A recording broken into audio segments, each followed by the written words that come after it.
इसका इसका और इसका इसका इसका तीनों का अनुपात बराबर दे रखा है, तो अपने लोग तीनों कोण को इनके बराबर इक्वल किए थे। लेकिन इसमें क्या कर रहा है, जो देखो एक यदि एक त्रिभुज की एक कोण एक कोण मान लेते हैं, एक कोण ए बराबर पी है, क्या है ए बराबर क्या है पी है ना। एक कोण दूसरे त्रिभुज के एक कोण के बराबर हो, तो किसी त्रिभुज का एक कोण ए और दूसरे त्रिभुज के एक कोण पी के बराबर हो, तथा इन कोणों को अंतर्गत करने वाली भुजाएं, अंतर्गत करने वाली भुजाएं का मतलब समझ में आएगा। जैसे ये जो भुजा है, ये जो ये कोण जहां पे बना है, ये कोण किन दो भुजाओं को मिलाकर के बना है, ए बी और एसी को मिलाकर के बना है। इसी प्रकार ये कोण पी क्यू और पी आर को मिला करके बना है। तो इन दोनों कोण के जो अंतर ये कोण है, कोण को बनाने वाले जो दो भुजा है, उस भुजा का अनुपात क्या होता है, समानुपाती है। तो दोनों त्रिभुज क्या होगा, समरूप होगा, ये सिद्ध करने के लिए पता। इसका मतलब हुआ साइड एंगल साइड पढ़ने लगेगा यहाँ पे, यानी एक ये भुजा और एक ये कोण और एक ये भुजा क्या हो जाए, बराबर हो जाए दोनों त्रिभुज का, तो वो त्रिभुज क्या होगा, समरूप होगा। बात समझ आ गया। अब समरूप करने के लिए हमको करना क्या है, समरूप एबीसी समरूप सिद्ध करना है, कितना हुआ पी क्यू आर, क्लियर है। अब देखो हमने इसमें कुछ रचना किया है, क्या क्या, तो भुजा पी क्यू पर डी, देखो ध्यान दो, भुजा पी क्यू पर क्या ले लिया हम डी, उसके बाद भुजा पी क्यू पर डी तथा पी आर पर ई, देखो पी आर पर क्या लिए हैं ई, इस प्रकार स्थित है कि ए बी बराबर पी डी, देखो ए बी बराबर पी डी, क्लियर हो गया। और ए सी बराबर पी, यानी ए सी जो है वो बराबर है कथी का हुआ, पी का, ये चीजें लिख लिए। अब हम लोग क्या किए, डी को ई से मिलाया और रेखाखंड डीई प्राप्त हुआ, यानी डी को ई से मिलाया और ये रेखाखंड डीई प्राप्त हुआ, ये हमने क्या लिख दिया रचना। अब यहां से हम स्टार्ट करेंगे सवाल की, क्वेश्चन की। तो हम क्वेश्चन की ओर स्टार्ट करने से पहले लिखेंगे उपपत्ति, ठीक है, ये स्टेप है लिखने का, ठीक है। उपपत्ति में हम लोग स्टार्ट करेंगे और सबसे पहले हम करेंगे क्या, इन दो त्रिभुज को क्या करेंगे, सर्वांशम सिद्ध करने की कोशिश करेंगे। किसको, इसको और इसको क्या करेंगे, सर्वांशम सिद्ध करेंगे। तो सर्वांशम सिद्ध करने के लिए अपने लोग करना क्या है, सर्वांशम के लिए अपने लोग को दे रखा है इन त्रिभुज क्या क्या है, तो इन दोनों त्रिभुज का नाम लिख दो, त्रिभुज ए बी सी, त्रिभुज क्या हुआ ए बी और सी। अब त्रिभुज पी डी और ई, त्रिभुज ए बी सी तथा त्रिभुज पी डी ई में क्या क्या दे रखा है, तो तुम लोग ए बी सी और पी डी ई में देखोगे, समीकरण एक को देखो, कोण ए बराबर कोण पी है, कोण ए बराबर कोण क्या हो गया पी, और ये भुजा इस भुजा के बराबर और ये भुजा इस भुजा के बराबर। इसका मतलब क्या है, ये दोनों त्रिभुज क्या है, सर्वांशम है, समीकरण 3 4 और समीकरण 1 से। यानी देखो कोण ए बराबर क्या दे रखा है, कोण पी है, ये समीकरण कितने से है, समीकरण 1 से है ना।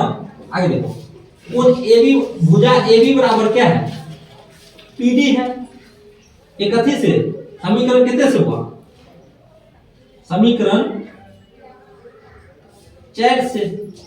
ऐसे ही देखो AC बराबर क्या हुआ P, यानी AC बराबर क्या है P, ये समीकरण कितने से है, समीकरण 5 से है ना। मेरे पास एक कोण और दो भुजा बराबर है, इसका मतलब क्या है, ये बीच वाला कोण और ये साइड वाले दो भुजा बराबर है, तो इसका मतलब हो गया ये दोनों त्रिभुज क्या है हुआ, सर्वांशम है। किस नियम से, तो साइड एंगल साइड, भुजा कोण भुजा सर्वांशमता नियम से। अब लोग कहेंगे अतः क्या हुआ, त्रिभुज ए बी सी सर्वांशम है कथी का हुआ, त्रिभुज कथी का पी डी ई का। यहां तक कोई दिक्कत नहीं। अगर मेरे पास दो त्रिभुज सर्वांशम है, इसके कोण भी तो बराबर होंगे, है कि नहीं। इस कोण को हम लिख देंगे, क्या कौन सा कोण बराबर होगा, सो ये समझना यानी हमारे पास कोण होगा, कोण बी बराबर होगा कोण बी का। ये जो बी है ये किसके बराबर होगा, कोण बी का। तो कोण बी बराबर कोण क्या होगा, हुआ डी। समीकरण 4 बनाए हुए हैं हम, यहाँ समीकरण क्या बना देंगे, 5। और अगला नंबर बात, कोण सी बराबर कोण क्या होगा, ई होगा। कोण सी बराबर हो जाएगा कोण ई। ये समीकरण कितना हो रहा है, समीकरण हो रहा है ये 6। यहाँ तक सबको समझ में आ गया होगा। हमने इस त्रिभुज को सर्वांग सिद्ध किया। सर्वांग सिद्ध किया यानी ये भुजा इस भुजा के बराबर था, ये कोण इस कोण के बराबर, और ये भुजा इस भुजा के बराबर था। तो भुजा कोण भुजा से हमने इन दोनों को क्या कर दिया, सर्वांग किया। और सर्वांग होने के बाद आप लोग को ये पता हो गया जो सर्वांग त्रिभुज के क्या होते हैं, सभी कोण और सभी भुजा क्या होते हैं, बराबर होते हैं। इसका मतलब हो गया जो बी और डी बराबर होगा और सी और ई क्या होगा, बराबर होगा। यहाँ तक क्लियर है बात, आगे समझो। अब अपने लोग ये करो, ये जो अपने लोग को दिख रहा है ए बी और पी क्यू और ए सी और पी आर, इसको लिख लो। जो दिया हुआ है उन चीजों को लिख लो, ठीक है। दोबारा देखो, दिया हुआ जो है हमारे पास ए बी बट्टे पी क्यू बराबर है ए सी बट्टे क्या दे रखा है, पी आर। कोई दिक्कत, हमने इसको लिख लिया। अब समझो हम क्या करेंगे, हमको एक्चुअल में ए बी और ए सी को पहले तो बचाना है। ए बी और किसको बचाना हुआ, ए सी को बचाना है। तुम लोग यहाँ गौर करोगे तो ए बी के बराबर क्या है, हुआ पी डी है, और ए सी के बराबर क्या है, पी है। तो हम इन दोनों का मान जो है वहां रख देंगे। क्या कर देंगे, रख देंगे। तो हम मान रखने से पहले मान रख देते हैं पहले। देखो तो अपने लोग क्या करेंगे, ए बी की जगह क्या लिखेंगे, पी डी बट्टे में पी क्यू, क्लियर है ना। हुआ आगे देखो, बराबर लिखेंगे पीई और बट्टे में पी आर। ये बात किस किस को समझ में आया। अब ये किससे लिखे हैं सो समझो। समीकरण कितने कितने से लिखे हुआ, समीकरण 3 व 4 से, 3 व समीकरण कितने से, 4 से। ये बात सबको समझ में आ गया। समीकरण 3 से देखो, ए बी बराबर पी डी है तो ए बी की जगह पी डी लिख दिए।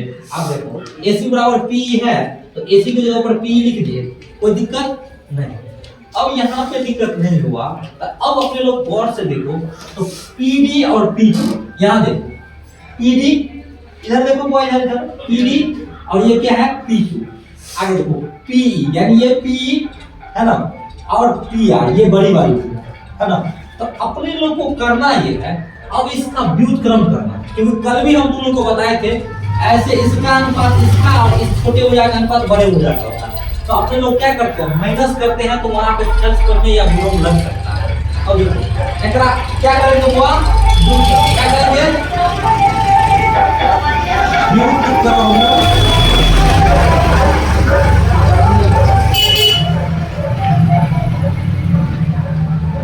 व्युत्क्रम कर देते। हमने क्या कर दिया, इसका व्युत्क्रम कर देंगे। तो व्युत्क्रम करेंगे तो पी क्यू बट्टे में हो जाएगा पी बराबर होगा पी आर बट्टे में पी, यानी उल्टा कर दिए दोनों तरफ उल्टा कर देने के बाद हम लोग यहाँ लिख देते हैं, हटा कर थोड़ा जगह मिल जाए, पी आर बट्टे में पी। हमने क्या किया, हुआ इसको व्युत्क्रम कर दिया। अब दोनों तरफ हमको करना ये है -1 करना, इधर भी -1 और इधर भी क्या करना है, हुआ -1। क्लियर हो गया। कुछ भी नहीं है तो बट्टे में 1 रखा जाएगा, कुछ भी नहीं है तो यहाँ पे भी बट्टे में क्या रखा जाएगा, 1 रखा जाएगा। अब इसका कैलकुलेशन अगर अपने लोग करें तो PD और 1 का एलसीएम लेंगे तो PD आ जाएगा एलसीएम। अब यहाँ देखो PD इकाई PD तो PQ इकाई क्या हो जाएगा, PQ माइनस 1 को PD से भाग दोगे तो PD की इकाई PD ही हो जाएगा कि नहीं हो जाएगा। P और 1 का एलसीएम लोगे तो क्या हो जाएगा, P, कोई दिक्कत नहीं। देखो P जो है P इकाई P तो PR इकाई क्या हो जाएगा, PR माइनस 1 को P से दोगे भाग तो क्या हो जाएगा, भागफल क्या आएगा, P आएगा, है ना। यहाँ तक समझ में आ गया। अब तुम लोग गौर से देखो, ये हमारे पास क्या है, PQ है, PQ में से हम कम कर देंगे PD। देखो ये है PQ, ये बड़ी वाली भुजा है, इसमें से हम PD को अगर हटा दें तो हमारे पास बचेगा DQ, बचेगा ना DQ।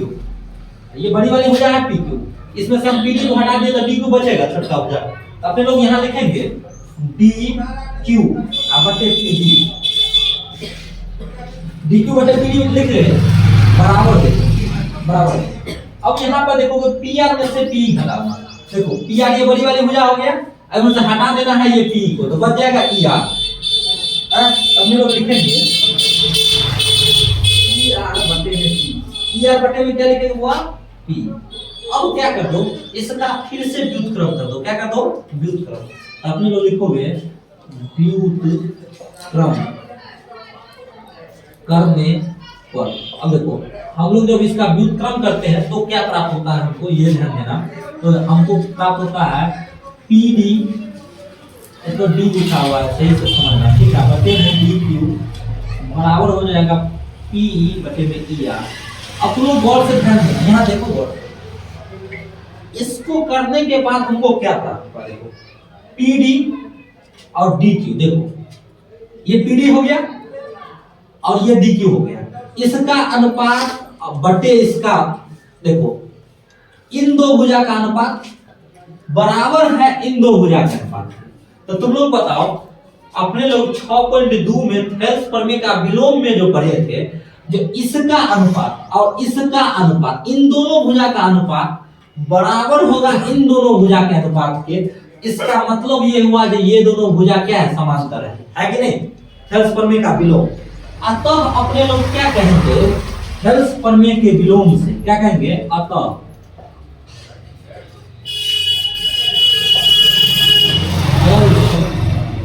प्रमेय के कथे से हुआ विलोम से अपने लोग कह सकते हैं जो डी जो होगा हुआ डी की समांतर होगा, किसी का होगा क्यू आर का, किसी का हुआ क्यू आर का।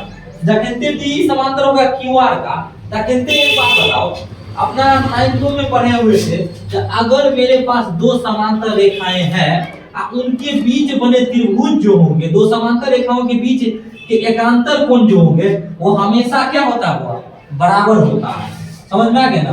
तो हमारे पास ये जो है, ये दो समांतर रेखाओं के बीच है कोण बना, इसका मतलब है डी बराबर कोण क्यू होगा, है कि नहीं। इसका मतलब ये दोनों कोण बराबर होगा और ये दोनों कोण भी क्या होगा, बराबर होगा, होगा कि नहीं होगा। तो अपने लोग लिखेंगे क्या लिखेंगे, यहाँ पे लिखेंगे, यहाँ पे अतः लिखेंगे जो कोण कथी बराबर होगा, डी बराबर कोण कथी क्यू। समीकरण एकरा कते तक बनाया हुआ, अपना को 6 तक बनाया ना, एकरा बना देंगे समीकरण कितने 7, क्लियर हो गया। और समीकरण डी बराबर कोण, समीकरण क्या हो गया, डी बराबर क्यू हो गया और ई बराबर क्या हो जाएगा, आर हो जाएगा। हम लोग कहेंगे ई बराबर क्या हो गया, आर। ये समीकरण बना देंगे आर। यहां तक सबको समझ में आ गया, ई बराबर आर और डी बराबर क्या हो गया क्यू। अब तुम लोग गौर से देखो, तो यहाँ पे समीकरण तुम यहाँ देखो, डी बराबर बी है और डी बराबर ही क्यू भी है।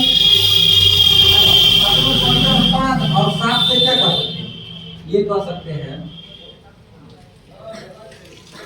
समीकरण कितने हुआ 5 व समीकरण 7 से, देखो गौर से ध्यान देना तुम लोग। देखो समीकरण 5 में देखोगे डी बराबर क्या हुआ बी, और समीकरण 7 में क्या है हमारे पास, डी बराबर क्यू, क्लियर है। तो डी के बराबर बी भी है और डी के बराबर क्या है, क्यू भी है। इसका मतलब ये हुआ एक्चुअल में जो है हमारे पास डी बराबर क्यू भी हो जाएगा, है ना। अब लोग लिखेंगे कोण बी बराबर कथी हुआ, कोण क्यू। एकरा हम बना देंगे समीकरण 8 तक बना है, समीकरण क्या बना देंगे 9। अगला यहाँ पर ध्यान देंगे समीकरण, आप लोग ध्यान दो, समीकरण 6, समीकरण कितने हुआ 6 व समीकरण 8 से, देखो समीकरण 6 और समीकरण 8 से क्या कहेंगे, समीकरण 6 को गौर से देखो, c बराबर क्या है e, c बराबर क्या हुआ e। यहाँ पर देखो e के बराबर में क्या है r भी, e के बराबर में r भी है। इसका मतलब हम लोग ये तो कह सकते हैं जो r जो है r, ये एक्चुअल में c के बराबर भी होगा, क्योंकि e के बराबर में c भी है और e के बराबर में r ही है। तो इसका मतलब भी r भी तो हो जाएगा c के बराबर में, होगा कि नहीं होगा। इसका मतलब अपने लोग लिखेंगे कोण e बराबर भी क्या हो जाएगा, कोण कितना हो जाएगा, कोण r हो जाएगा। समीकरण कितने बना देंगे 10। अब तुम लोग गौर से ध्यान दो, हमारे पास दो भुजा समानुपाती दे ही रखा था। अब तीनों कोण मेरे पास बराबर हो गया। कैसे? समीकरण एक को गौर से देखो, a बराबर p है, देखो a बराबर p है। समीकरण 9 को गौर से देखो, b बराबर q है, b बराबर q है। समीकरण 10 को गौर से देखो, c बराबर r है, यानी c बराबर क्या है? r। c बराबर क्या है? r। तो अब बताओ, मेरे पास ये तीनों कोण बराबर है भाई। अब ये दो भुजा जो बराबर है, AB बटे PQ और AC बटे PR, यानी AB बटे PQ और AC बटे PR, इसका मतलब मेरे पास तीनों कोण बराबर है भाई, दो भुजा बराबर। तो एक तो AC ऑलरेडी बराबर होगा, क्योंकि अपने लोग तो दो ही भुजा के बारे में बताए थे भाई, दो भुजा बराबर है और तीनों कोण बराबर है। इसका मतलब क्या है? ये समीकरण कितने से अपने 1 8 10 नहीं 9 10, तो लिखेंगे समीकरण 1 समीकरण कितने हुआ 9 तथा समीकरण 10 से कह सकते हैं कथी, जो त्रिभुज ABC अगर तीनों कोण बराबर है ना, समरूप है त्रिभुज कथी का हुआ? PQR का। समझ में आ गया होगा ये बात सबको? अस्थिर से समझाए हैं आराम से। तुम देखो एक दो बार इन सब सवालों को प्रैक्टिस करोगे ना, तो तुम लोग देखोगे 6.3 6.4 6.5 6.3 में क्या किए हैं? दोनों तरफ एक जोड़े थे।